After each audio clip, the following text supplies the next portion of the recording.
Hi all, welcome back to Vishi vlogs Kannada. ಎಲ್ಲರೂ ಹೇಗಿದ್ದೀರಾ? ಇವತ್ತು ಸಂಜೆಯಿಂದ ವ್ಲಾಗ್ನ ಶುರು ಮಾಡ್ತಾ ಇದ್ದೀನಿ. ಇವತ್ತು ಮಧ್ಯಾಹ್ನದಿಂದನೂ ಹನಿ ಬಿಡ್ಲಿಕ್ಕೆ ಶುರು ಆಗಿಬಿಟ್ಟಿದೆ ಆಯಿತಾ. ಇನ್ನೂ ನಿಂತೇ ಇಲ್ಲ.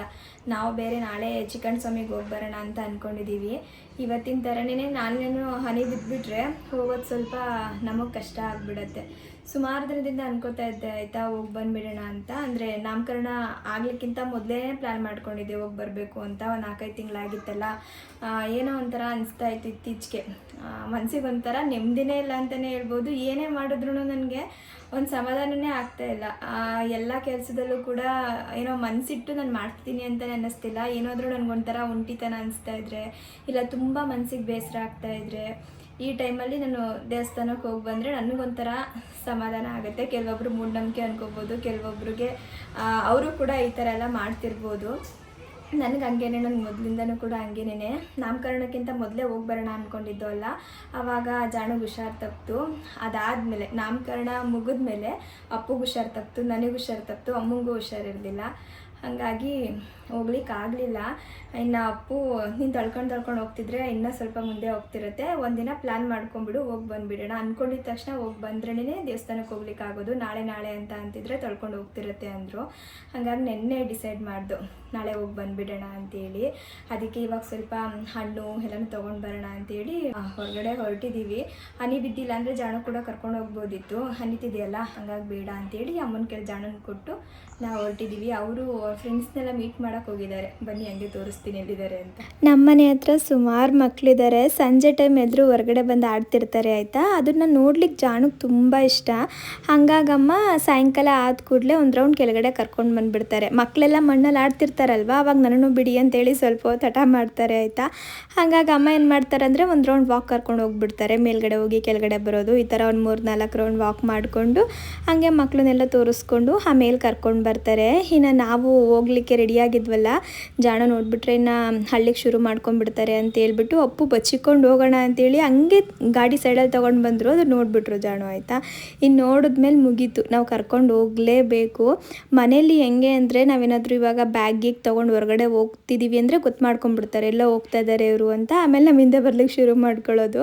ಇನ್ನು ಅಪ್ಪು ಅಂತೂ ಕೀ ತೊಗೊಂಡು ಸ್ವಲ್ಪ ಸೌಂಡ್ ಮಾಡಿದ್ರೆ ತಡ ಗೊತ್ತಾಗ್ಬಿಡುತ್ತೆ, ಓ ಇವ್ರು ಹೋಗ್ತಿದ್ದಾರೆ ಅಂತ. ಆವಾಗಲೂ ಅಷ್ಟೇ ಹಂಗೆ ಹಿಂದೆನೇ ಬಂದುಬಿಡ್ತಾರೆ. ಇನ್ನು ಗಾಡಿ ಶುರು ಮಾಡಿದಾಗ್ಲಂತೂ ಬಿಡೋದೇ ಇಲ್ಲ, ಕರ್ಕೊಂಡು ಹೋಗಲೇಬೇಕು ನಾವು ಒಂದು ರೌಂಡು. ಹಾಗಾಗಿ ಸರಿ ಇನ್ನು ಹಳೋದು ಜಾಸ್ತಿ ಮಾಡಿಬಿಡ್ತಾರೆ ಅಂದ್ಬಿಟ್ಟು ಹನಿ ಬೀಳೋದು ಕೂಡ ಒಂಚೂರು ಕಡಿಮೆ ಆಗಿತ್ತಲ್ಲ, ಕರ್ಕೊಂಡೇ ಹೋಗೋಣ ಅಂತ ಕರ್ಕೊಂಡು ಬಂದ್ವಿ. ಮೊದಲು ಹೂವು ಎಲ್ಲನೂ ತೊಗೊಂಡು, ಅದಾದಮೇಲೆ ಮನೇಲಿ ಹಣ್ಣೆಲ್ಲ ಖಾಲಿ ಆಗಿತ್ತು. ಆಮೇಲೆ ಪೂಜೆಗೂ ಹಣ್ಣು ಬೇಕಿತ್ತು, ಹಣ್ಣು ಕೂಡ ತೊಗೊಂಡು ಹೋಗೋಣ ಅಂತೇಳಿ ಇಲ್ಲಿ ಹಣ್ಣಿನ ಅಂಗಡಿ ಹತ್ರ ಬಂದ್ವಿ. ಇಸ್ಕೊಂಡು ನಂಗೆ ಕೊಡವಾ, ಇಸ್ಕೊಂಡು ಪಪ್ಪ ಕೊಡು, ನಾನು ತಿನ್ನಲ್ಲ ಶೀತ ಆಗೈತೆ ಅಂದ್ಬಿಟ್ಟು ಇಸ್ಕೊಂಡು ಕೊಡು. ಇಸ್ಕ ಇಸ್ಕ ಇಸ್ಕ ಇಸ್ಕ ಇಸ್ಕ ಇಸ್ಕ ಇಸ್ಕ ಸ್ಮೈಲ್ ಬೇರೆ.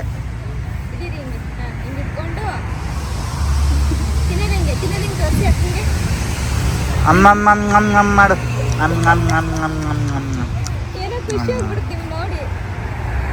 ತಿನ್ನೋ.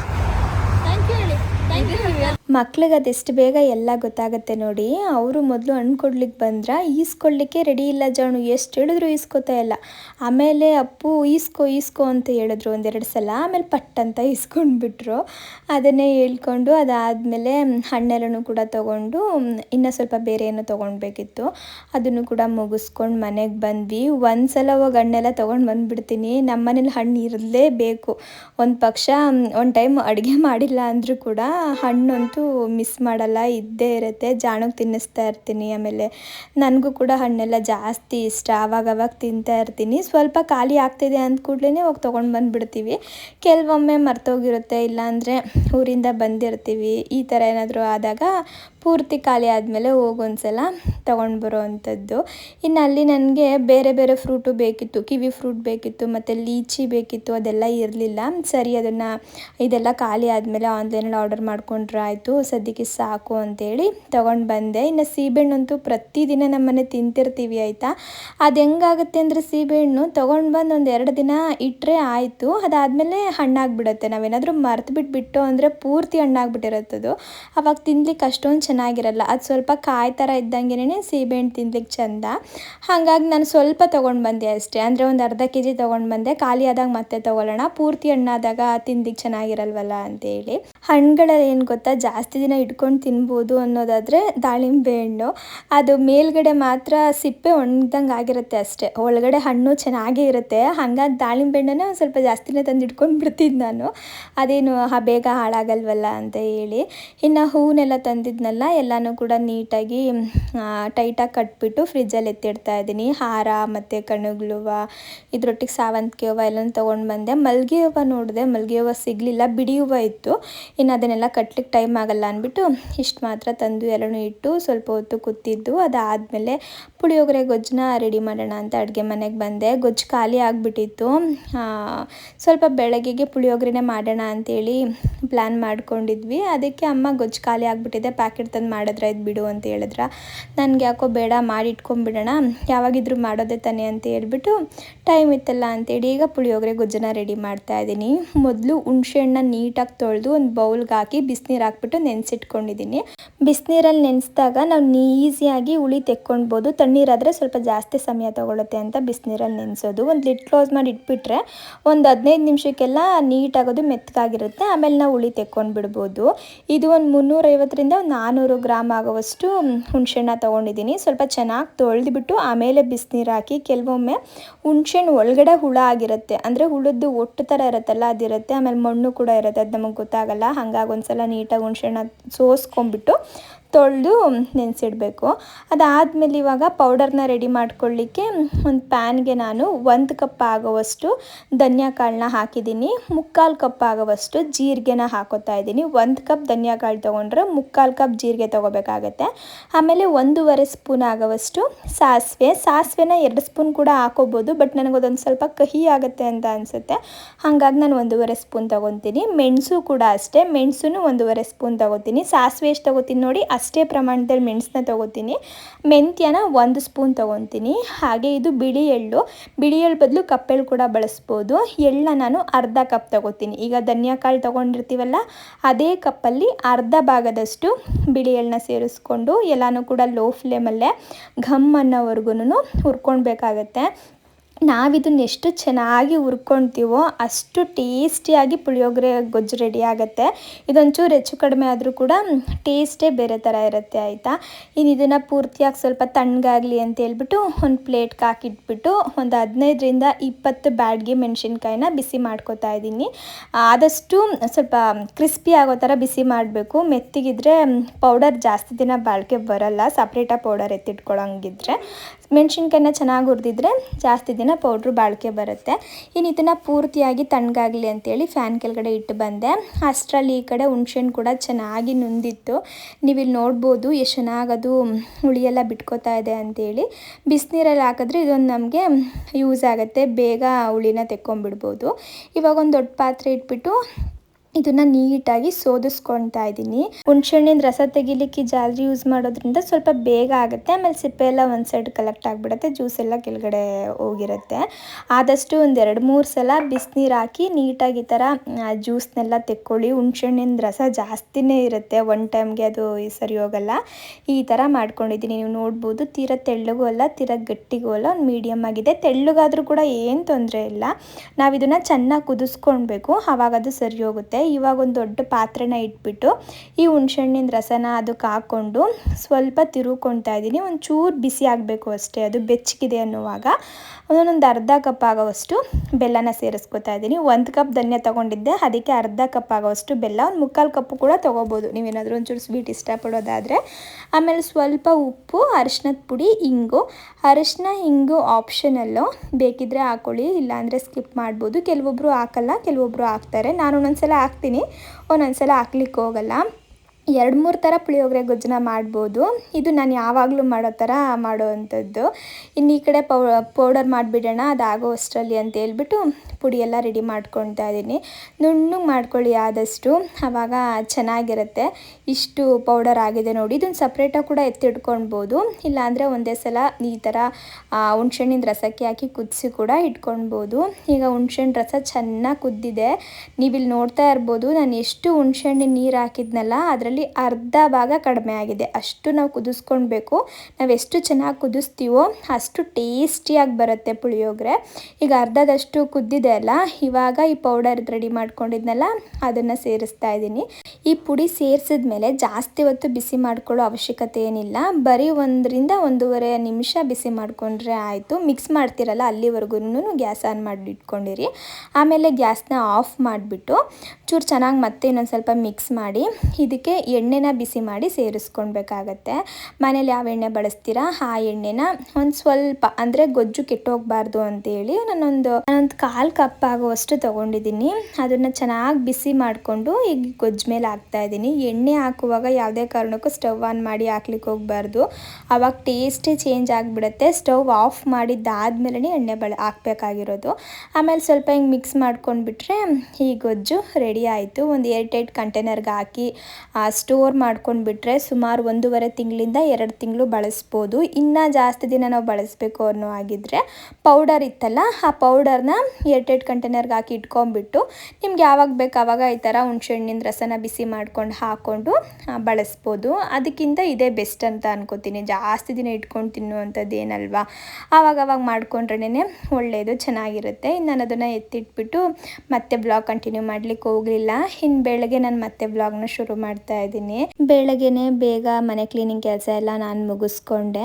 ಅಮ್ಮ ಪೂಜೆಗೆಲ್ಲ ರೆಡಿ ಮಾಡ್ಕೊತಾ ಇದ್ರು, ಅಂದರೆ ಹೂವು ಎಲ್ಲನೂ ಇಟ್ಟು ಅವರು ದೇವ್ರ ಮನೆಯನ್ನೆಲ್ಲ ಸ್ವಚ್ಛ ಮಾಡಿ ಆ ಕೆಲಸ ಮಾಡ್ಕೋತಾ ಇದ್ರು. ಅದಾದಮೇಲೆ ಜಾಣನು ಕೂಡ ಸ್ನಾನ ಮಾಡಿಸಿ ಮಲಗಿಸ್ಬಿಡೋಣ, ಆಮೇಲೆ ನಾವು ಹೋಗುವಾಗ ಎಪ್ಸೋಣ ಅಂತ ಹೇಳ್ಬಿಟ್ಟು ಸ್ನಾನ ಮಾಡಿಸ್ದೆ ನಾನು. ಇವತ್ತು ಹೇಳ್ಬೇಕಂದ್ರೆ ಜಾಣು ಒಂದು 4:15ಗೆ ಎದ್ಬಿಟ್ಟಿದ್ರು. ಕೆಲವೊಮ್ಮೆ ಬೇಗ ಎದ್ಬಿಡ್ತಾರೆ, ನಾವು ಎಷ್ಟೇ ಮಲಗಿಸೋಕ್ಕೆ ಟ್ರೈ ಮಾಡಿದ್ರು ಕೂಡ ಮಲಗೋದೇ ಇಲ್ಲ, ಆಡ್ಲಿಕ್ಕೆ ಶುರು ಮಾಡ್ಕೊಂಡ್ಬಿಡ್ತಾರೆ. ಇವತ್ತು ಬೇಗ ಎದ್ದಿದ್ರಲ್ಲ ಸರಿ ಅಂದ್ಬಿಟ್ಟು ಸ್ವಲ್ಪ ಹೊತ್ತು ಚೆನ್ನಾಗಿ ಆಡಿಸಿದ್ವಿ. ನಾವೇನಾದರೂ ಕೆಲಸ ಮಾಡ್ತಾಯಿದ್ರೆ ನಾನು ಬಂದು ಹೆಲ್ಪ್ ಮಾಡ್ತೀನಿ ಅಂತ ಹೇಳಿ ಬರ್ತಾರೆ. ಜಾಣು ಹಿಡ್ಕೊಂಡು ಎಲ್ಲ ಕೆಲಸ ಮುಗಿಸೋ ಅಷ್ಟರಲ್ಲಿ ಅರ್ಧ ಗಂಟೆ ಆಗೋ ಕೆಲಸ 1 ಅವರ್ ಆಗೋಗ್ಬಿಡುತ್ತೆ. ಅದು ನಮಗೆ ಇತ್ತೀಚೆಗೆ ರೂಢಿ ಆಗಿಬಿಟ್ಟಿದೆ. ನಮಗೊಂಥರ ಖುಷಿ ಆಡಿಸ್ಕೊಂಡು ಎಲ್ಲ ಕೆಲಸ ಮುಗಿಸ್ಕೊಳ್ಲಿಕ್ಕೂ. ಇನ್ನು ಸರಿ ಅಂತ ನಾನು ಸ್ನಾನ ಎಲ್ಲ ಮಾಡಿಸಿ ಮಲಗಿಸೋಣ ಅಂತ ನೋಡಿದೆ, ಮಲಗಲೇ ಇಲ್ಲ. ಇನ್ನು ಅಮ್ಮ ಬಿಡು, ನೀನು ಪೂಜೆಗೆಲ್ಲ ನೀನು ರೆಡಿ ಮಾಡ್ಕೊ, ತಿಂಡಿ ಏನು ಜಾಸ್ತಿ ಏನು ಮಾಡೋದಿಲ್ವಲ್ಲ, ಬರೀ ಪುಳಿಯೋಗರೆ ಅಲ್ವಾ, ನಾನು ಜಾಣು ನೋಡ್ಕೋತೀನಿ. ಆಮೇಲೆ ನಾನು ಹೊರಡೋ ಟೈಮಿಗೆ ಸ್ನಾನ ಮಾಡ್ಕೊತೀನಿ, ಅಂದರೆ ಜಾಣುಗೆ ತಿಂಡಿ ತಿನ್ನಿಸಿ ನೀನು ರೆಡಿ ಮಾಡ್ತಿರ್ತೀಯಲ್ಲ ಆ ಟೈಮಿಗೆ ನಾನು ಹೋಗಿ ಸ್ನಾನ ಮಾಡ್ಕೊಂಡ್ಬಿಡ್ತೀನಿ, ಆವಾಗ ಸರಿ ಹೋಗುತ್ತೆ ಅಂತೇಳಿ ಅವರು ಜಾಣು ನೋಡ್ಕೊತಾ ಇದ್ರು. ನಾನು ಈ ಕಡೆ ಪೂಜೆಗೆಲ್ಲ ಅಣಿ ಮಾಡ್ಕೊತಾ ಇದ್ದೀನಿ. ಅಮ್ಮನೇ ಎಲ್ಲ ಅಲಂಕಾರ ಎಲ್ಲ ಮಾಡಿದರು. ನಾನು ಇವಾಗ ಹೂವು ಎಲ್ಲನೂ ಹಾಕಿ ಪೂಜೆ ಮಾಡೋದು ಅಷ್ಟೇ. ಆಮೇಲೆ ತಿಂಡಿನೆಲ್ಲ ರೆಡಿ ಮಾಡಿಕೊಂಡು ನಾವು ರೆಡಿಯಾಗಿ ಹೊರಡ್ಬೇಕಿನ್ನ. ಹಾಗೆ ಏನು ಗೊತ್ತಾ, ಲಾಸ್ಟ್ ಟೈಮ್ ನಾನು ನಾಮಕರಣದ ಬ್ಲಾಗ್ ಅಪ್ಲೋಡ್ ಮಾಡಿದ್ನಲ್ಲ, ಆ ಬ್ಲಾಗಲ್ಲಿ ಕೆಲವೊಬ್ಬರು ಕೇಳ್ತಾ ಇದ್ರಿ ಎಲ್ಲಿ ನಿಮ್ಮ ಚಿಕ್ಕಿ ಮತ್ತು ನಿಮ್ಮ ತಂಗಿ ಬಂದಿಲ್ವಲ್ಲ ಅಂತ ಹೇಳಿ. ಹಾಗೆ ಇನ್ನು ಕೆಲವೊಬ್ರು ಏನಂದರೆ ಇಬ್ಬರು ಜಗಳ ಮಾಡಿಕೊಂಡು ಒಂದಾಗಿದ್ದೀರ ಅಂತ ಹೇಳಿದ್ರಲ್ವ ಶಿಲ್ಪ, ಅದಕ್ಕೆ ಕೇಳ್ತಾ ಇದ್ದೀವಿ, ನೀವೇನು ಫಂಕ್ಷನ್ ಕರೆದಿರೋದಿಲ್ವಾ ಅಥವಾ ಮತ್ತೆ ಏನಾದರೂ ಜಗಳ ಆಯಿತಾ ಅದಕ್ಕೆ ಅವ್ರು ಬಂದಿಲ್ವಾ, ಯಾಕಂದರೆ ಒಂದಾದ್ಮೇಲೆ ಅವ್ರು ಬರಬೇಕಿತ್ತಲ್ವ, ಕಾಣಿಸ್ಲೇ ಇಲ್ಲ ಅಲ್ಲ ಅವರು ಅಂತ ಎಲ್ಲ ಕಮೆಂಟ್ ಮಾಡಿದ್ರಿ. ಅಂದರೆ ನನ್ನ ಬ್ಲಾಗ್ಸ್ನ ಯಾವಾಗಲೂ ಕೂಡ ನೋಡೋರಿಗೆ ಗೊತ್ತಿರುತ್ತೆ ಯಾರ್ಯಾರಿದ್ದೀವಿ ನಮ್ಮ ಫ್ಯಾಮಿಲಿಲಿ ಏನು ಅಂತ. ಹಾಗಾಗಿ ಯಾರಾದರೂ ಬಂದಿಲ್ಲ ಅಂದರೆ ಕೇಳೋದು ಸಹಜ. ನಾನು ಅಂದ್ಕೊಂಡಿರಲಿಲ್ಲ ನಮ್ಮ ಚಿಕ್ಕಿ ಬಗ್ಗೆ ಕೂಡ ನೀವು ವಿಚಾರಿಸ್ತೀರಾ ಅಂತ. ನಾನು ಕೂಡ ಎಲ್ಲೂ ಶೇರ್ ಮಾಡಿರಲಿಲ್ಲ ಏನಾಯಿತು ಅವ್ರು ಯಾಕೆ ಬಂದಿಲ್ಲ ಅಂತ ಹೇಳಿ. ಯಾಕಂದರೆ ನಾನು ಯಾವ ಥರ ಅಂದರೆ ಕೆಲವೊಂದು ಒಳ್ಳೆ ಘಟನೆಗಳನ್ನ ಬೇಗ ಹೇಳ್ಕೊಂಡು ಬಿಡ್ತೀನಿ. ನಮ್ಮ ಮನೇಲಿ ಏನಾದರೂ ಒಂದು ಒಳ್ಳೆ ವಿಚಾರ ಆಯಿತು, ಏನೋ ಒಂದು ಒಳ್ಳೆ ಕೆಲಸ ಮಾಡಿದ್ವಿ ಅಥವಾ ಒಳ್ಳೇದೇನಾದರೂ ನಡೀತು ನಮ್ಮ ಫ್ಯಾಮಿಲಿಲಿ ಅಂದಾಗ ಪಟ್ಟಂತ ನಾನು ಶೇರ್ ಮಾಡಿಬಿಡ್ತೀನಿ ನಿಮ್ಮೊಟ್ಟಿಗೆ. ಆದರೆ ಏನಾದರೂ ಒಂದು ಕೆಟ್ಟ ವಿಚಾರ ಅಥವಾ ಏನಾದರೂ ಮನಸ್ಸಿಗೆ ನೋವಾಗೋ ಥರ ಘಟನೆ ನಡೀತು, ಏನೋ ಒಂದು ನಮ್ಮ ಫ್ಯಾಮಿಲಿಲಿ ತೊಂದರೆ ಆಯಿತು ಅಂದಾಗ ಅದನ್ನು ಹೇಳ್ಲಿಕ್ಕೆ ನಾನು ಸ್ವಲ್ಪ ಹಿಂಜರ್ಕೊತೀನಿ. ಹೇಳ್ಬೇಕಾ ಹೇಳ್ಬಾರ್ದಾ, ಬೇಡ, ಈಗ ನೋವು ತರೋವಂಥ ವಿಷಯಗಳನ್ನ ಯಾಕೆ ಹೇಳಬೇಕು, ಬೇರೆಯವ್ರಿಗೆ ಖುಷಿ ಕೊಡೋ ವಿಚಾರಗಳನ್ನ ಮಾತ್ರ ನಾವು ಹೇಳ್ಕೊಳ್ಬೇಕು, ನೋವು ತರೋದ್ರಿಂದ ಏನು ಪ್ರಯೋಜನ, ಈ ಥರ ನಾನು ಜಾಸ್ತಿ ಯೋಚನೆ ಮಾಡ್ತೀನಿ. ಬ್ಲಾಗಲ್ಲಿ ಶೇರ್ ಮಾಡಲಿಕ್ಕೆ ಹಿಂಜರಿತೀನಿ ಅಂತ ಅಲ್ಲ, ಪರ್ಸ್ನಲ್ ಆಗು ಅಷ್ಟೇ. ಇವಾಗ ನನಗೇನಾದರೂ ತೊಂದರೆ ಆಯಿತು ಅಥವಾ ನನಗೆ ನೋವಾಯಿತು ಅಂತ ಅಂದ್ಕೊಳ್ಳಿ, ಯಾರೊಟ್ಟಿಗೂ ಹೇಳ್ಕೊಳಲ್ಲ. ಅದೇನೋ ನನಗದು ಇಷ್ಟನೂ ಆಗಲ್ಲ. ಏನಾದರೂ ಒಂದು ತೊಂದರೆ ಆದರೆ ಅದನ್ನು ನಾನೇ ಸಾಲ್ವ್ ಮಾಡ್ಕೊಳ್ಬೇಕು ಅನ್ನೋದು, ಅಥವಾ ಏನಾದರೂ ಒಂದು ನನ್ನ ಮನಸ್ಸಿಗೆ ನೋವಾದರೆ ಅದು ನನ್ನಲ್ಲೇ ಇಟ್ಕೊಳ್ಬೇಕು, ಯಾರ ಹತ್ರ ಹೇಳ್ಕೊಂಡು ಏನು ಪ್ರಯೋಜನ, ಈ ಥರ ಯೋಚನೆ ಮಾಡ್ತೀನಿ ನಾನು. ಇನ್ನು ಫ್ಯಾಮಿಲಿಗೆ ಬಂದರೂ ಅಷ್ಟೇ, ಏನಾದರೂ ಒಂದು ತೊಂದರೆ ಆಯಿತು, ಏನೋ ಒಂದು ಆಯಿತು ಅಂದಾಗ ಹೇಳಲಿಕ್ಕೂ ನಾನೊಂಚೂರು ಹಿಂದೆ ಮುಂದೆ ನೋಡ್ತೀನಿ. ಇನ್ನು ಕೆಲವೊಬ್ಬರು ಮತ್ತೆ ಜಗಳ ಮಾಡ್ಕೊಂಬಿಟ್ರಾ ಅಂತ ಕೇಳಿದ್ರಿ ಅಲ್ಲ, ಅದಕ್ಕೆ ಹೇಳೋಣ ಅಂತ ಅಂದ್ಕೊಂಡೆ. ಏನಂದರೆ ಜಾಣುದು ನಾಮಕರಣ ಇನ್ನೊಂದು 25 ದಿನ ಇತ್ತು ಅನ್ಕೋತೀನಿ. ಆವಾಗ ನಮ್ಮ ಚಿಕ್ಕಪ್ಪ ತೀರ್ಕೊಂಡ್ಬಿಟ್ರು. ಹೀಗೆ ಇತ್ತೀಚೆಗೊಂದು ಓಪನ್ ಹಾರ್ಟ್ ಸರ್ಜರಿ ಆಗಿತ್ತು. ಆಪ್ರೇಷನ್ ಎಲ್ಲ ಸಕ್ಸಸ್ ಆಯಿತು. ಡಾಕ್ಟರ್ಸ್ ಕೂಡ ಏನು ತೊಂದರೆ ಇಲ್ಲ, ಆರಾಮಾಗಿರ್ತಾರೆ ಅಂತ ಹೇಳಿದರು. ಬಟ್ ಸ್ವಲ್ಪ ಕೆಲಸ ಏನು ಮಾಡೋಂಗಿಲ್ಲ, ಅವರೊಂದು 2-3 ಇಯರ್ಸು ಒಂಚೂರು ರೆಸ್ಟ್ ತೊಗೊಳ್ಬೇಕು, ಆಮೇಲೆ ನಾರ್ಮಲಾಗಿ ಸಣ್ಣ ಪುಟ್ಟ ಕೆಲಸ ಮಾಡ್ಕೊಳ್ಬೋದು ಅಂತ ಹೇಳಿದರು. ಸದ್ಯ ಆಪ್ರೇಷನ್ ಸಕ್ಸಸ್ ಆಯ್ತಲ್ಲ ಅಂತೇಳಿ ಎಲ್ಲರೂ ಕೂಡ ಸಮಾಧಾನದಿಂದ ಆರಾಮಾಗೇ ಇದ್ವಿ. ಏನಾಯಿತು ಅಂತ ಅಂದರೆ, ನಾನು ನಮ್ಮ ಚಿಕ್ಕಪ್ಪನ ನೋಡಿನೇ ಸುಮಾರು ಒಂದು 8-9 ತಿಂಗಳಾಯಿತು ಆಯಿತಾ. ಅವ್ರು ಚೆನ್ನಾಗಿರೋ ಟೈಮಲ್ಲಿ ನೋಡಿದ್ದು. ನಾವು ಹಿಂಗೆ ಅಂದ್ಕೊಂಡೇ ಇರಲಿಲ್ಲ ಈ ಥರ ಒಂದು ಸರ್ಜರಿ ಆಗುತ್ತೆ, ಹಿಂಗೇನೋ ಒಂದು ತೊಂದರೆ ಇದೆ ಅನ್ನೋದೇ ನಮಗೆ ಗೊತ್ತಿರಲಿಲ್ಲ. ಯಾಕಂದರೆ ಅವ್ರು ಚೆನ್ನಾಗೇ ಇದ್ದರು. ಇದಕ್ಕಿದ್ದಂಗೆನೇ ಈ ಪ್ರಾಬ್ಲಮ್ ಎಲ್ಲ ಶುರುವಾಗಿದ್ದು. ಆಮೇಲೆ ನಮ್ಮ ಚಿಕ್ಕಿ ನಮ್ಮಮ್ಮ ಎಲ್ಲ ಮಾತಾಡೋದು ಬಿಟ್ರಲ್ಲ, ಹಾಗಾಗಿ ಅಲ್ಲಿ ವಿಚಾರ ನಮಗೆ ಗೊತ್ತಾಗ್ತಾ ಇರಲಿಲ್ಲ, ನಮ್ಮ ವಿಚಾರ ಅವ್ರಿಗೆ ಗೊತ್ತಾಗ್ತಾ ಇರಲಿಲ್ಲ. ಅವ್ರಿಗೆ ರೀಸೆಂಟಾಗಿ ಈ ಥರ ತೊಂದರೆ ಇದೆ, ಹಿಂಗೆ ಹಾಸ್ಪಿಟಲೈಸ್ ಆಗಿದ್ದಾರೆ ಅಂತ ನಮ್ಮ ಕವನ ಹೇಳ್ದಾಗ್ಲೇ ನನಗೂ ಕೂಡ ಗೊತ್ತಾಗಿದ್ದು. ಆಮೇಲೆ ಹೋಗ್ಬೇಕಂತ ನಮಗೆ ತುಂಬ ಆಸೆ, ಹೋಗಿ ನೋಡ್ಕೊಂಡು ಬರಬೇಕು, ಹೆಂಗಿದ್ದಾರೆ ಏನು ಎತ್ತ ಅಂತೇಳಿ. ಅವ್ರಿಗೂ ಕೂಡ ಮಾತಾಡಬೇಕು ಅನ್ನೋದೆಲ್ಲ ಇರುತ್ತೆ ಅಲ್ವಾ, ಬಟ್ ಹೇಳ್ಕೊಳಲ್ಲ. ಏನೋ ಒಂದು ಮುನ್ಸು, ಏನೋ ಒಂದು ಇರುತ್ತೆ ಮನಸ್ಸಲ್ಲಿ ಇದು. ಹಾಗಾಗಿ ನಾನು ನಮ್ಮ ಕವನ ಡಿಸೈಡ್ ಮಾಡಿದ್ವಿ, ಇಲ್ಲ ಇದು ಹಿಂಗೆ ಬಿಟ್ಟರೆ ಸರಿ ಹೋಗಲ್ಲ, ಇವರು ನಿಮ್ಮ ಬಗ್ಗೆ ವಿಚಾರಿಸ್ತಿರ್ತಾರೆ, ನೀವು ಅವ್ರ ಬಗ್ಗೆ ವಿಚಾರಿಸ್ತಿರ್ತೀರ, ಏನಕ್ಕೆ ಹಿಂಗಿರಬೇಕು ಅಂತ ಹೇಳಿ ಒಂದಿನ ಫಂಕ್ಷನಿಗೆ ನಾವು ಹೋಗಿ ಇಬ್ಬರೂ ಮಾತಾಡೋ ಥರ ಮಾಡಿದ್ದು. ಇಬ್ಬರು ಕೂಡ ಡಿಸೈಡ್ ಮಾಡಿಬಿಟ್ಟು ಆಮೇಲೆ ಎಲ್ಲ ಚೆನ್ನಾಗಾಯಿತು ಅಂತೇಳಿ ನಿಜ ನಾವು ತುಂಬ ಖುಷಿಯಿಂದ ಇದ್ದೋ. ಸದ್ಯ ಇಬ್ಬರು ಒಂದಾದ್ರಲ್ಲ, ಮೊದಲಿನ ಥರನೇ ನಾವೆಲ್ಲ ಇರ್ಬೋದಲ್ಲ ಖುಷಿಯಾಗಿ ಅಂಥೇಳಿ. ಆದರೆ ಸಡನ್ನಾಗಿ ನಮ್ಮ ಚಿಕ್ಕಪ್ಪನಿಗೆ ಮತ್ತೆ ಹುಷಾರು ತಪ್ಪಿಡ್ತು. ಅದು ಏನಾಯ್ತು ಗೊತ್ತಾ, ನಮ್ಮ ಚಿಕ್ಕಪ್ಪನ್ನ ನಾವು ನೋಡಿರಲಿಲ್ಲ, ಫಂಕ್ಷನ್ಗೂ ಕೂಡ ಅವ್ರನ್ನ ಕರ್ಕೊಂಡು ಬಂದಿರಲಿಲ್ಲ, ಅವರು ಟ್ರಾವೆಲ್ ಮಾಡಬಾರ್ದು ಅಂತ ಹೇಳ್ಬಿಟ್ಟು. ಆಮೇಲೆ ನಾವು ಫಂಕ್ಷನ್ ಎಲ್ಲ ಮುಗಿಸ್ಕೊಂಡು ಬಂದಮೇಲೆ ಒಂದಿನ ಹೋಗ್ಬಿಟ್ಟು ಬರೋಣ ಅಂತ ಅಂದ್ಕೊಂಡಿದ್ವಿ. ಕೆಲಸದ ಬ್ಯುಸಿಲಿ ಹೋಗ್ಲಿಕ್ಕೆ ಆಗಲಿಲ್ಲ. ಅವರು ಚೆನ್ನಾಗಿದ್ದಾರೆ, ಆಪ್ರೇಷನ್ ಎಲ್ಲ ಸಕ್ಸಸ್ ಆಗಿದೆ ಅಂತ ಹೇಳಿದ್ರಲ್ಲ, ಹಂಗಾಗಿ ನಮಗೂ ಒಂದು ಸಮಾಧಾನ ಆಯಿತು, ಸದ್ಯ ಆಪ್ರೇಷನ್ ಸಕ್ಸಸ್ ಆಗಿದೆಯಲ್ಲ, ಇನ್ನೇನು ತೊಂದರೆ ಇರಲ್ಲ ಅಂತೇಳಿ. ಆಮೇಲೆ ಒಂದಿನ ಹೋಗಿ ನೋಡ್ಕೊಂಡು ಬರೋಣ ಅಂತ ಅಂದ್ಕೊಂಡಿದ್ವಿ. ಈ ಮಧ್ಯೆ ನಾಮಕರಣದ ಕೆಲಸ ಎಲ್ಲ ಶುರುವಾಗ್ಬಿಡ್ತಲ್ಲ, ಹಂಗಾಗಿ ನಾವು ಒಂಚೂರು ಬ್ಯುಸಿ ಆಗಿಬಿಟ್ವಿ. ಆವತ್ತಿನ ದಿನ ಏನಾಯಿತು ಅಂದರೆ, ನಮ್ಮದೊಂದು ಕೆಲಸ ಇತ್ತು, ನಾವು ಹೊರಗಡೆ ಹೋಗಬೇಕಿತ್ತು. ಅವಾಗ ಸಡನ್ನಾಗಿ ಅಪ್ಪು ಹೇಳಿದ್ರು, ನಿಮ್ಮ ಚಿಕ್ಕಪ್ಪನೂ ಕೂಡ ಹೋಗಿ ನೋಡ್ಕೊಂಡು ಬಂದುಬಿಡೋಣ, ಹೋಗ್ಬೇಕು ಅಂದ್ಕೊತಿದ್ರಲ್ಲ, ಇವತ್ತೇ ಹೋಗಿ ಬರೋಣ ಅಂತ.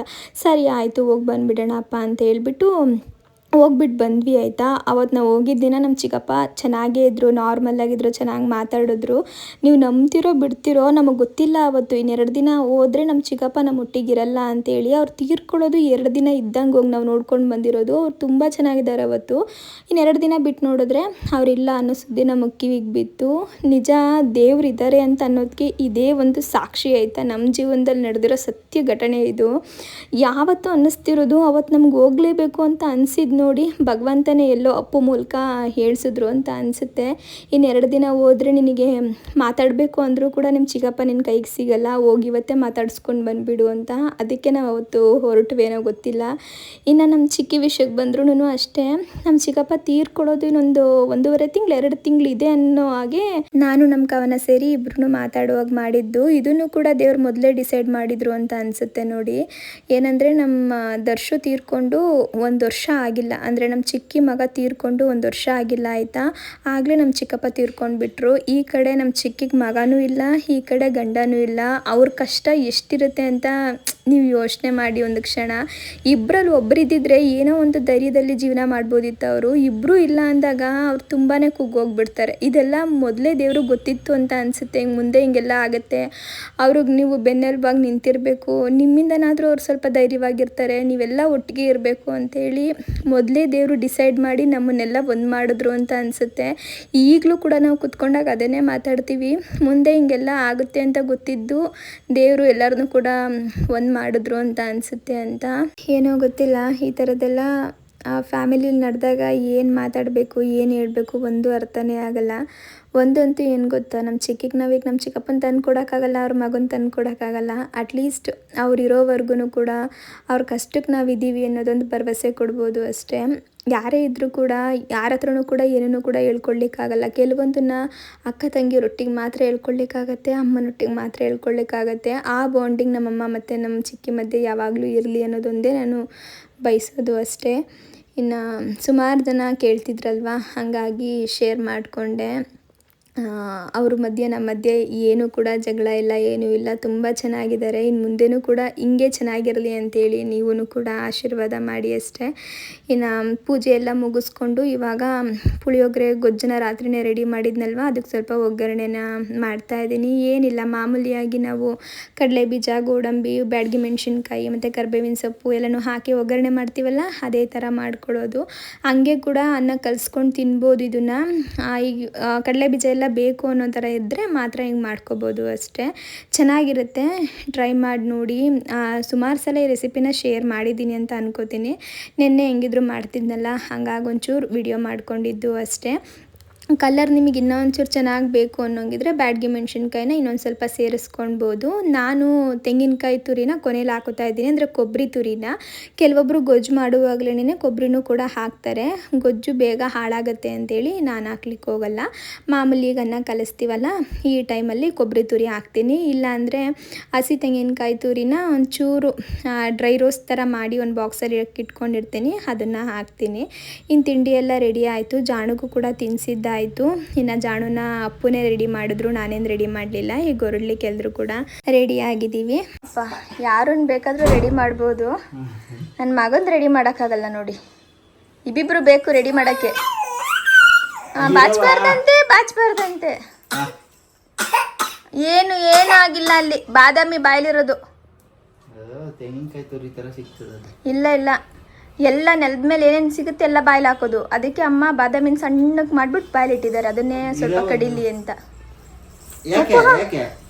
ಏನಿದು, ಎಲ್ಗೋಗ್ಬೇಕು? ಹೆಂಗ್ ಕಾಣಿಸ್ತಾವ ನೋಡ್ರಮ್ಮ, ಕೋಟ್ ಕೀಟ್ ಹಾಕೊಂಡು. ಬಾಚಿ, ನೀವು ಉದ್ದ ಇದ್ದೀರಾ ಡಾಡು, ಕುಳ್ಳಾಗಿ ಡಾಡು. ಅಯ್ಯೋ, ಹಂಗವ ಬಚ್ಚದು, ಎಷ್ಟು ಜನ ಬಚ್ಬಿಟ್ರು ಯಪ್ಪ. ಚಿನ್ನೆ ಜಾಣೋ ಇಲ್ಲಿ ನೋಡಿ, ಇಲ್ಲಿ ಹೆಂಗ್ ಬಾಚದ್ ತೋರಿಸಿ. ಹಂಗೆ ಬಾಚ್ತಾರ, ಪೆಟ್ಟಾಗತ್ತೆ ಅವಾಗ.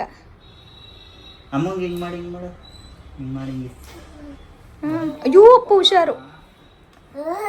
ಯಾಕೆ ಕುಡ್ದಿದ್ ನೀವು ಡಾಡುಗೆ? ಮಾತಾಡಿಸ್ಬೇಡಿ ಅಪ್ಪು. ಕಾಚು ಕಾಚು ಕಾಚು ಕಾಚು ಅಂತಾರೆ. ಹೆಂಗವ ಅನ್ನೋದು? ಕಾಚು ಕಾಚು ಕಾಚು ಕಾಚು. ಅಯ್ಯೋ ಸ್ಮೈಲಿ. ಅಚ್ಚಿ ಯಾರು ಬಂದ್ರು ನೋಡಿ ಅಲ್ಲಿ, ಯಾರು ಬಂದ್ರಲ್ಲಿ?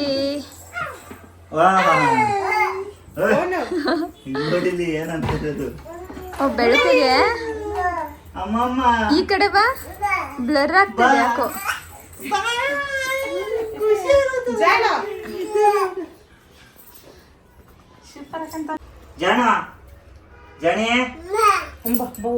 ಅಂಬ ನೋಡಕ್ ಹೋಯ್ತೀನಿ ನಾನು, ಕೈ ತೋರಿಸ್ಬೇಡ್ರಿ ಹಂಗೆ ಹೇಳಕ್ಕ.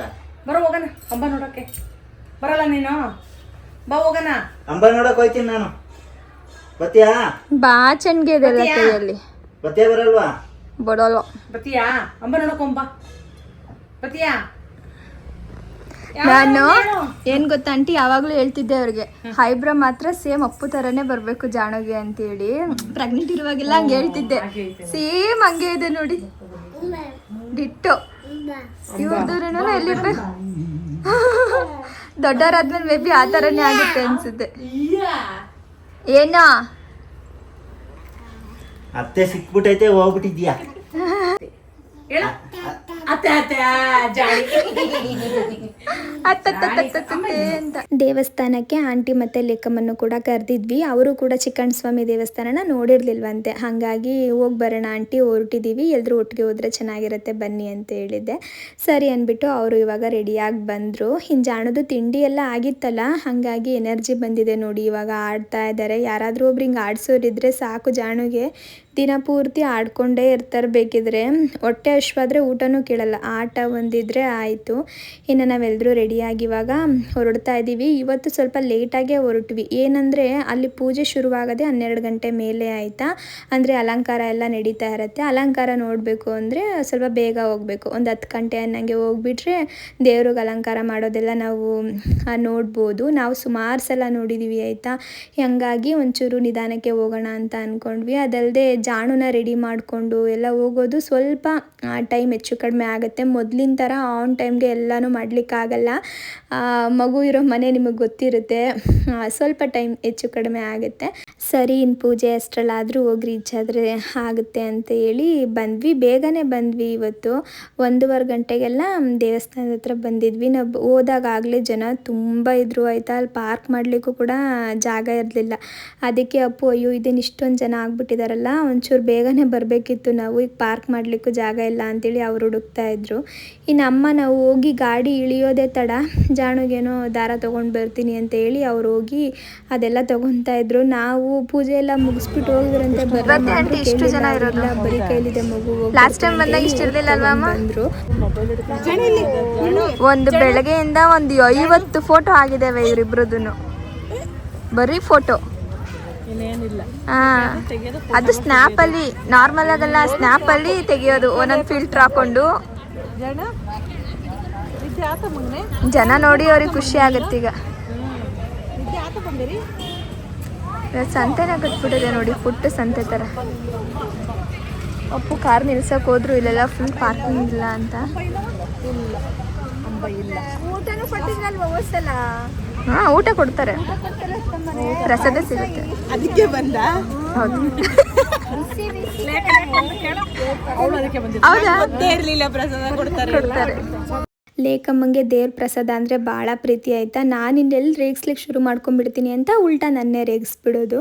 ಇನ್ನು ಅಲ್ಲೆಲ್ಲೋ ಒಂದು ಕಡೆ ಜಾಗ ಸಿಕ್ತಂತೆ, ಅಲ್ಲೋಗಿ ಕಾರ್ ನಿಲ್ಲಿಸ್ಬಿಟ್ಟು ಬಂದರು. ಅಪ್ಪು ಬಂದ ತಕ್ಷಣ ಯಾಕಿಲ್ಲೇ ನಿಂತಿದ್ದೀರಾ, ಜನ ಅಷ್ಟೊಂದು ಜನ ಇದ್ದಾರೆ, ಹೋಗಿ ನೀವು ಲೈನಲ್ಲಿ ನಿಂತ್ಕೊಳ್ಬೇಕು ತಾನೆ, ಇನ್ನೂ ಲೇಟ್ ಆಗಿಬಿಡಲ್ವಾ, ಹೋಗಿ ನಿಲ್ಲತ್ತಾನೆ, ನಾನು ಬರ್ತಿದ್ದೆ ಅಂತ ಹೇಳ್ತಾಯಿದ್ರು. ನಾವು ಅವ್ರು ಬರಲಿ, ಎಲ್ಲರೂ ಒಟ್ಟಿಗೆ ಹೋಗೋಣ ಅಂತ ಹೇಳ್ಬಿಟ್ಟು ಕಾಯ್ತಾ ಹಂಗೆ ನಿಂತಿದ್ವಿ. ಸರಿ, ಇನ್ನು ಹೋಗೋಣ ಅಂತ ಹೇಳ್ಬಿಟ್ಟು ಪೂಜೆಗೆ ಒಳಗಡೆ ಹೋದ್ವಿ. ಜನ ಜಾಸ್ತಿನೇ ಇದ್ದರು, ಆದರೆ ಬೇಗ ಪೂಜೆ ಆಯಿತು ಆಯಿತಾ. ತುಂಬ ಹೊತ್ತು ನಿಲ್ಲೋ ಥರ ಏನಾಗಲಿಲ್ಲ. ಒಂದು 2:15 ಗಂಟೆ 3 ಗಂಟೆ ಅಷ್ಟರಲ್ಲೆಲ್ಲ ನಮಗೆ ದರ್ಶನನೇ ಸಿಕ್ತು. ಇಲ್ಲೇನಂತ ಅಂದರೆ ಹೋದ ಕೂಡಲೇ ಮಕ್ಕಳೆಲ್ಲ ಬಂದು ತೆಂಗಿನಕಾಯಿ ಇಸ್ಕೊಂಡು ಹೊಡೆದು ಕೊಡ್ತಿದ್ರು ಆಯಿತಾ. ಅದಕ್ಕೆ ಆಂಟಿ ನಾವೇ ಹೊಡ್ಕೊತೀವಿ ಬಿಡ್ರೋ ಅಂತ ಅಂದ್ರೂ ಕೇಳಲಿಲ್ಲ. ಇಲ್ಲ ಕೊಡಿ ಆಂಟಿ, ನಾವು ಹೊಡಿತೀವಿ ಅಂತೇಳಿ ಹೊಡೆದ್ಮೇಲೆ ದುಡ್ಡು ಇಸ್ಕೊಳ್ತಾ ಇದ್ರು. ನಾನು ಏನು ಮಾಡ್ತೀರಾ ನೀವು ಈ ದುಡ್ಡನ್ನ ಅಂತ ಕೇಳ್ತಿದ್ದೆ. ಏನಿಲ್ಲ ಅಕ್ಕ, ಉಂಡಿಗೆ ಹಾಕ್ಕೊಳ್ತೀವಿ, ಆಮೇಲೆ ಏನಾದರೂ ತೊಗೋತೀವಿ, ಬುಕ್ಸು ಆ ಥರದ್ದೆಲ್ಲ ಏನಾದರೂ ತೊಗೋತೀವಿ ಅಂತ ಹೇಳ್ತಿದ್ರು. ಒಂಥರ ಖುಷಿ ಆಯಿತು. ನಾವು ಹೋಗಿದ್ದು ಸಂಡೇ ಆಯಿತಾ. ನಾನು ಅದಕ್ಕೆ ಕೇಳ್ತಿದ್ದೆ, ಸ್ಕೂಲಿಗೆ ಹೋಗಲ್ವಾ ನೀವು ಅಂತೇಳಿ. ಇಲ್ಲ, ಇವತ್ತು ಸಂಡೇ ಅಲ್ವಾ, ಅದಕ್ಕೆ ಇಲ್ಲಿ ಬಂದಿದ್ದೀವಿ ದೇವಸ್ಥಾನಕ್ಕೆ, ಮಿಕ್ಕಿದ ದಿನ ಎಲ್ಲ ಸ್ಕೂಲ್ಗೆ ಹೋಗ್ತೀವಿ ಅಂತ ಹೇಳ್ತಿದ್ರು. ನಾವು ಅಷ್ಟೇ, ನಾವು ಓದುವಾಗ ಈ ಥರದ್ದೆಲ್ಲ ಸುಮಾರು ಮಾಡಿದ್ದೀವಿ. ಅದೆಲ್ಲ ಒಂದು ಕ್ಷಣ ನನಗೂ ನೆನಪಾಯಿತು ಆಯಿತಾ. ಆವಾಗಲೇ ನಾವು ಯೋಚನೆ ಮಾಡ್ತಿದ್ದೆ, ಸೇವ್ ಮಾಡಬೇಕು, ಉಂಡಿಗೆ ಹಾಕಬೇಕು ಅಂತ. ನಮಗೂ ಕೂಡ ಒಂದೊಂದು ಉಂಡಿಗೆ ಕೊಟ್ಟಿರೋರು. ಆ ಉಂಡಿಗೆ ಈ ಥರ ಎಲ್ಲ ದುಡ್ಡಿದ್ದಾಗ ಉಂಡಿಗೆ ತೊಗೊಂಡು ಬಂದು ಹಾಕೋದು. ಅದನ್ನೇ ಲೆಕ್ಕಮ್ಮಂಗೆ ಹೇಳ್ತಾ ಇದೆ. ನಾವು ಒಂದು ಉಂಡೆ ಇಟ್ಕೊಂಡಿದ್ವಿ, ನಮ್ಗೆ ಯಾರಾದರೂ ಈ ಥರ ದುಡ್ಡು ಕೊಟ್ಟರೆ ನಾವು ಉಂಡೆಲಿ ಹಾಕಿಟ್ಬಿಟ್ಟು ಏನಾದರೂ ಒಂದು ತೊಗೊಳ್ಳೋದು, ಇಲ್ಲಾಂದರೆ ಅಮ್ಮಂಗೆ ಒಂದೊಂದು ಟೈಮಲ್ಲಿ ದುಡ್ಡಿಲ್ಲ ಅಂದಾಗ ಕೊಡೋದು, ಈ ಥರ ಎಲ್ಲ ಮಾಡ್ತಾಯಿದ್ವಿ ಅಂತ. ಇನ್ನು ಜಾಸ್ತಿ ಹೊತ್ತೇ ನಾವು ನಿಲ್ಲಿಲ್ಲ, ಆಗಲೇ ಹೇಳ್ದಂಗೆ. ದರ್ಶನ ಕೂಡ ತುಂಬ ಚೆನ್ನಾಗಾಯಿತು. ಜಾಣುಗಂತೂ ತುಂಬ ಖುಷಿ ಆಯಿತಾ. ಅಲ್ಲಿ ಮಕ್ಕಳೆಲ್ಲ ಇದ್ರಲ್ಲ, ಕಂಬಿ ಮೇಲೆ ನಡ್ಕೊಂಡು ಓಡಾಡಿಕೊಂಡು ಆರಾಮಾಗಿದ್ರು, ಕಿರಿಕಿರಿ ಏನು ಮಾಡಲಿಲ್ಲ. ಆಮೇಲೆ ಸೆಕೆ ಆಯಿತು ಅಂತ ಅಂತ ಅನಿಸುತ್ತೆ. ಆವಾಗ ಅಪ್ಪು ದೇವಸ್ಥಾನದಿಂದನೇ ಸ್ವಲ್ಪ ಹೊತ್ತು ಕೂರಿಸ್ಕೊಂಡು ಆಡಿಸಿದ್ರು. ಪೂಜೆನೆಲ್ಲ ಮುಗಿಸ್ಕೊಂಡು ಇಲ್ಲಿ ಪಕ್ಕದಲ್ಲೇ ಹಸು ಇತ್ತು ಆಯಿತಾ, ಹಸು ಹತ್ರ ಕರ್ಕೊಂಡು ಬಂದು ಅಪ್ಪು ಕೂರಿಸ್ಕೊಂಡಿದ್ದಾರೆ. ದೇವಸ್ಥಾನದ ಒಳಗಡೆ ಹೋಗ್ಬೇಕಾದ್ರೆ ಹಸು ಕಾಣಿಸ್ತು. ಆವಾಗ ಜಾಣು ಫುಲ್ಲು ಖುಷಿ ಆಗ್ಬಿಡ್ತು. ಅವ್ರ ಅಪ್ಪ ನೆಗಲ್ ಮೇಲೆ ಕುತ್ಕೊಂಡು ಹಸು ನೋಡ್ತಾ ಇದ್ರು. ಇನ್ನು ಸ್ವಲ್ಪ ಹೊತ್ತು ಇಲ್ಲಿ ಕೂತಿದ್ದು ಹಸುನೆಲ್ಲ ತೋರಿಸ್ಕೊಂಡು ಆಮೇಲೆ ಹೊರಡೋಣ ಅಂತೇಳಿ ಹೊರಗಡೆ ಬಂದ್ವಿ. ನಾವು ಪೂಜೆ ಎಲ್ಲ ಮುಗಿಸಿದ್ದಾದ್ಮೇಲೆ ಮತ್ತೆ ಸುಮಾರು ಜನ ಇದ್ದರು ಆಯಿತಾ, ಇನ್ನೂ ಜಾಸ್ತಿ ಜನನೇ ಆದರು. ಹಂಗಾಗಿ ಸದ್ಯ ಒಂಚೂರು ಬೇಗ ಪೂಜೆ ಮುಗೀತಲ್ಲ ಅಂತ ಅಂದ್ಕೊಂಡು ಹೊರಗಡೆ ಬಂದು ಮಾಮೂಲಿ ಇಲ್ಲಿ ನಿಂಬೆಹಣ್ಣಲ್ಲಿ ದೃಷ್ಟಿ ಎಲ್ಲ ತೆಗೆದು ತುಳಿತಾರೆ ಒಳ್ಳೆಯದು ಅಂತೇಳಿ ಅಮ್ಮನೂ ಕೂಡ ತುಳೀರಿ ಅಂತ ಹೇಳ್ತಾಯಿದ್ರು. ಸರಿ ಅಂತ ಅದನ್ನೆಲ್ಲ ಮುಗಿಸ್ಕೊಂಡು ಪ್ರಸಾದ ತಿನ್ಲಿಕ್ಕೆ ಹೋಗೋಣ ಅಂತೇಳಿ ಹೊರಟ್ವಿ. ಅಪ್ಪು ಒಂಚೂರು ಫೋಟೋಸ್ ಎಲ್ಲ ತೆಕ್ಕೊತೀವಿ ಇರಪ್ಪು ಅಂತ ಹೇಳೋದನ್ನ, ಅದಕ್ಕೆ ಫಸ್ಟ್ ಹೋಗಿ ಪ್ರಸಾದ ತಿನ್ಕೊಂಡು ಬಂದುಬಿಡೋಣ, ಆಮೇಲೆ ನೀವು ಫೋಟೋಸ್ ಆದರೂ ತೊಗೊಳ್ಳಿ, ವಿಡಿಯೋಸ್ ಆದರೂ ಮಾಡ್ಕೊಳ್ಳಿ, ಏನಾದರೂ ಮಾಡ್ಕೊಳ್ಳಿ ಅಂತೇಳಿ ಹೋಗಿ ಒಂದು ಕಡೆ ನಿಂತಿದ್ರು. ಫಸ್ಟ್ ಊಟ ಮಾಡಬೇಕು ಬನ್ನಿ ಅಂತ ಹೇಳಿ, ಸರಿ ಒಂದೇ ಒಂದು ತೆಕ್ಕೊಂಬಿಡೋಣ ಅಪ್ಪು ಆಮೇಲೆ ಹೋಗೋಣ ಅಂತ ಹೇಳಿ ಅಪ್ಪು ಒಟ್ಟಿಗೆ ಒಂದೇ ಒಂದು ವಿಡಿಯೋ ಮತ್ತು ಫೋಟೋ ತೆಗೆಸ್ಕೊಂಬಿಟ್ಟು ಆಮೇಲೆ ಪ್ರಸಾದ ತೊಗೊಳ್ಳಿಕ್ಕೆ ಅಂತೇಳಿ ಬಂದ್ವಿ. ಸಪ್ರೇಟ್ ಇಲ್ಲೊಂದು ಚೌಟ್ರಿ ಥರ ಮಾಡಿದ್ದಾರೆ, ಅಲ್ಲಿ ಯಾವಾಗಲೂ ಕೂಡ ಪ್ರಸಾದ ಇರುತ್ತೆ, ಯಾರು ಬೇಕಾದರೂ ಹೋಗಿ ಊಟ ಮಾಡ್ಕೊಂಡು ಬರ್ಬೋದು. ಇನ್ನು ನಾವು ಹೋಗಿ ಪ್ರಸಾದನೆಲ್ಲ ತಿಂದ್ಕೊಂಡು ಆಮೇಲೆ ಬಂದ್ವಿ. ಜಾಣುನ ಅಪ್ಪು ನೋಡ್ಕೋತಾ ಇದ್ರು, ಅವರು ಸ್ವಲ್ಪ ಬೇಗ ತಿನ್ಕೊಂಡ್ಬಿಟ್ಟು ಆಮೇಲೆ ಅವ್ರು ನೋಡ್ಕೋತಿದ್ರು. ನೋಡ್ಕೊಳ್ಳೋದೇನಿಲ್ಲ ಆಯಿತಾ, ಆರಾಮಾಗಿ ಅಲ್ಲಿ ವಿಶಾಲವಾಗಿ ಜಾಗ ಇತ್ತಲ್ಲ, ಅಲ್ಲಿಂದ ಇಲ್ಲಿಗೆ ಇಲ್ಲಿಂದ ಅಲ್ಲಿಗೆ ಓಡಾಡ್ತಾ ಇದ್ರು. ನನ್ನ ಮಗಂಗೆ ಒಂದು ಸ್ವಲ್ಪ ಜಾಗ ಸಿಕ್ಕಿದ್ರೆ ಸಾಕು, ಅಂದರೆ ಆಟ ಆಡ್ಲಿಕ್ಕೆ ಜಾಗ ಸಿಕ್ಕಿದ್ರೆ ಸಾಕು, ಅಂಬೆಗಾಲು ಇಟ್ಕೊಂಡು ತುಂಬಾ ಓಡಾಡ್ಕೊಂಡು ಆಡ್ತಾ ಇರ್ತಾರೆ. ಕಿರಿಕಿರಿ ಏನೂ ಮಾಡಲ್ಲ, ಆದರೆ ಯಾರಾದರೂ ಒಬ್ಬರು ಹಿಂದೆ ಇರಬೇಕು, ಎಲ್ಲಿ ಬಿದ್ದುಬಿಡ್ತಾರೋ ಏನೋ ಅನ್ನೋ ಬೈಕೆ ನಾವು ಯಾರಾದರೂ ಒಬ್ರು ಹಿಂದೆ ಇರ್ತೀವಿ ಅಷ್ಟೇ. ಇನ್ನು ಇಲ್ಲಿ ಕಡಲೆಪುರಿ ಎಲ್ಲನೂ ತೊಗೊಳ್ಳೋಣ ಅಂತ ನಾನು ಆಂಟಿ ಈ ಕಡೆ ಬಂದು ತೊಗೊಂಡ್ವಿ. ಅಪ್ಪು ಆ ಕಡೆ ಟಾಯ್ಸ್ ಎಲ್ಲ ಇಟ್ಟಿದ್ರಲ್ಲ, ನನ್ನ ಮಗಂಗೊಂದು ತೊಗೊಂಡು ಬರ್ತೀನಿ ಹೋಗಿ ಅಂತೇಳಿ ಹೋಗಿ ತೊಗೊತಾ ಇದ್ದಾರೆ.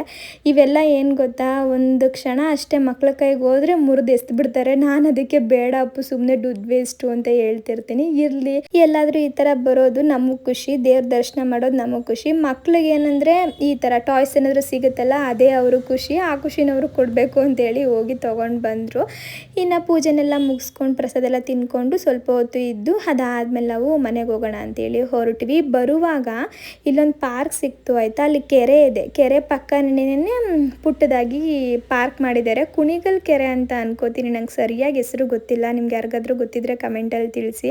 ಅಲ್ಲಿ ಪುಟ್ಟ ಪಾರ್ಕ್ ಇತ್ತಲ್ಲ, ಸರಿ ಹೋಗ್ಬಿಟ್ಟು ಸ್ವಲ್ಪ ಹೊತ್ತು ಜಾಣನ ಆಡಿಸ್ಕೊಂಡು ಹೋಗೋಣ ಅಂತೇಳಿ ಎಲ್ಲರೂ ಕೂಡ ಇಲ್ಲಿಗೆ ಬಂದ್ವಿ. ಇನ್ನೇನು ಕೆಲಸ ಇರಲಿಲ್ಲ, ನೇರವಾಗಿ ಮನೆಗೆ ಹೋಗೋದು ಅಷ್ಟೇ. ಇನ್ನು ಸುಮಾರು ಸಮಯ ಇತ್ತು, ಇನ್ನೂ 3:30-4 ಗಂಟೆ ಅನ್ಕೋತೀವಿ ನಾವು ಇಲ್ಲಿಗೆ ಬಂದಾಗ. ಇನ್ನೂ ಟೈಮ್ ಇತ್ತಲ್ಲ ಹೋಗೋಣ ಅಂತೇಳಿ ಪಾರ್ಕ್ ಒಳಗಡೆ ಬಂದು ಅಲ್ಲಿ ಜಾರೋ ಬಂಡಿ ಅದು ಇದು ಎಲ್ಲ ಇತ್ತಲ್ಲ, ಅಪ್ಪು ಮತ್ತು ಲೇಖಮ್ಮ ಇಬ್ಬರು ಸೇರಿ ಆಡಿಸ್ತಾ ಇದ್ದಾರೆ. ಈ ಮೆಟ್ಲು ಮೇಲೆ ಜಾಣು ಹೆಂಗೆ ಹತ್ತುತ್ತಾರೆ ಅಂದರೆ ಒಂಚೂರು ಸಪೋರ್ಟ್ ಕೊಟ್ಟರೆ ಸಾಕು, ಪಟ್ ಪಟ್ ಪಟ್ ಅಂತ ಹತ್ಕೊಂಡು ಮೇಲೆ ಹೋಗ್ತಾರೆ. ಅಮ್ಮ ಅದೇ ಹೇಳ್ತಾಯಿದ್ರು, ಈಗಲೇ ಹಿಂಗೆ ಹತ್ತುತ್ತಾರೆ, ಇನ್ನು ಮುಂದೆ ಎಲ್ಲೆಲ್ಲಿ ಹತ್ತುತ್ತಾರೋ ನೀವು ಹೆಂಗೆ ಹಿಡಿಬೇಕೋ ಜಾಣುನ ಅಂತ.